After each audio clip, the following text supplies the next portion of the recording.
ભાદરવા સુદ ચતુર્દશીએ શ્રી સિદ્ધ ગણેશ વ્રત પૂર્ણ કરી અને કૌશિક મુનિના આશીર્વાદ લીધા. કૌશિક મુનિએ આજીવન વ્રત કરવાની સલાહ આપી.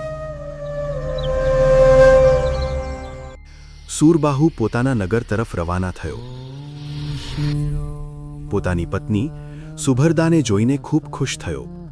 સુભરદાએ પોતાના પતિને બધી વાત કહી. બંને પતિ પત્નીએ શ્રી સિદ્ધ ગણેશ વ્રત આજીવન માટે કર્યું. શ્રદ્ધા વિના વિધિ વ્યર્થ છે. કથામાં દર્શાવાયું છે કે માત્ર વ્રત કરવું પૂરતું નથી. હૃદયપૂર્વકની શ્રદ્ધા અને ભક્તિ જ ભગવાનની કૃપા લાવે છે. શ્રી સિદ્ધ ગણેશ માત્ર બાહ્ય વિઘ્નો નહીં, પરંતુ અહંકાર, નિરાશા અને ભ્રમ જેવા આંતરિક વિઘ્નો દૂર કરે છે.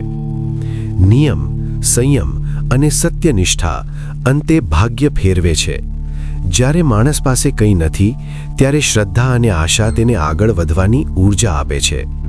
જ્યારે મનુષ્ય અંધકારમાં પણ શ્રદ્ધા, સંયમ અને ધૈર્ય રાખે છે, ત્યારે તેની અંદરની ગણેશ શક્તિ જ તેને માર્ગ બતાવે છે. સૂરબાહુ સામાન્ય માણસનું પ્રતિનિધિત્વ કરે છે, જે કઠિન પરિસ્થિતિમાં ફસાયો છે.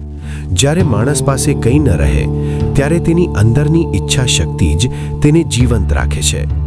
ઘોર જંગલમાં ભૂખ તરસ સાથે મુસાફરી છતાં આગળ વધતો રહે છે.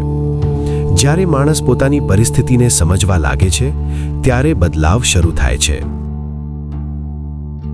ઓમ શિરો મહાનમઃ પનમઃ. ઓમ શિરો મહાનમઃ પનમઃ. ઓમ શિરો મહાનમઃ પનમઃ.